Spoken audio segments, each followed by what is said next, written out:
Hi friends, please subscribe to Amravati Media and press the bell icon for more latest updates.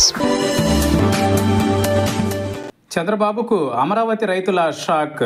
Amaravati రాజధాని నిర్మాణంపై focus పెట్టారు చంద్రబాబు. గత అనుభవాల దృష్ట్యా పనులు వీలైనంత వరకు వేగవంతంగా పూర్తి చేయాలని భావిస్తున్నారు. అదే సమయంలో రోడ్డు, రైల్వే ప్రాజెక్టుల నిర్మాణానికి కేంద్రం ముందుకు వస్తోంది.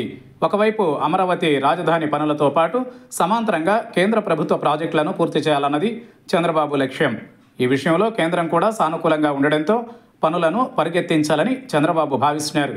కానీ దీనికి అమరావతి రైతులు అడ్డుపడుతుండడం విశేషం. ఇన్ని రోజులు చంద్రబాబు కోసం పరితపించిన వారు ఇప్పుడు వ్యతిరేకిస్తుండడం ప్రాధాన్యత సంతరించుకుంది. అమరావతి రాజధాని నిర్మాణంలో భాగంగా గుంటూరు, విజయవాడ నగరాలను అనుసంధానం చేస్తూ రైల్వే లైన్ నిర్మాణానికి కేంద్రం గ్రీన్ సిగ్నల్ ఇచ్చింది. ఖమ్మం జిల్లాలోని ఎర్రుపాలెం నుంచి అమరావతి మీదుగా నంబూరు వరకు ఈ లైన్ నిర్మించనున్నారు. నంబూరును జంక్షన్గా చేయనున్నారు. తద్వారా అమరావతి రాజధాని నిర్మాణానికి 2 నగరాలు అనుసంధానం కానున్నాయి. గుంటూరు వెళ్లే అవసరం లేకుండా చెన్నై, తిరుపతి కూడా వెళ్లిపోవచ్చు.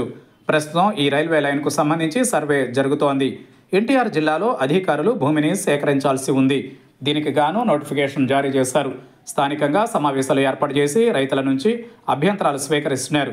అమరావతిని నిర్మించేందుకు 29 గ్రామాల పరిధిలో భూసేకరణ ఎలా జరిగిందో అలానే తమ భూములు తీసుకోవాలని ఇక్కడి రైతులు కోరుతున్నారు.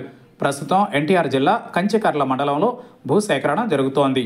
అయితే ఈ లైన్ ఏర్పాట్లలో భాగంగా భూములు కోల్పోతున్న వారు తమ కుటుంబంలో ఒకరికి రైల్వే ఉద్యోగం కావాలని కోరుతున్నారు. అలాగే గ్రామాలలో రోడ్ల మరమ్మతులతో పాటు కొత్త రహదారులు వేయాలని డిమాండ్ చేస్తున్నారు. దీంతో అధికారులకు షాక్ తగులుతోంది. ఒకవైపు వీలైనంత త్వరగా అమరావతి ప్రాజెక్టులను పూర్తి చేయాలని చంద్రబాబు కృతనిశ్చయంతో ఉన్నారు.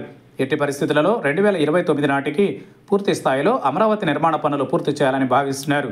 ఒకవైపు రాష్ట్ర పాలనతో పాటు సమాంతరంగా అమరావతిపై ఫోకస్ పెట్టారు. సరిగ్గా ఇటువంటి సమయంలోనే అమరావతి రైతుల నుంచి కొత్త కోరికలు వస్తుండటంతో ప్రభుత్వానికి షాక్ తగిలినట్లవుతోంది.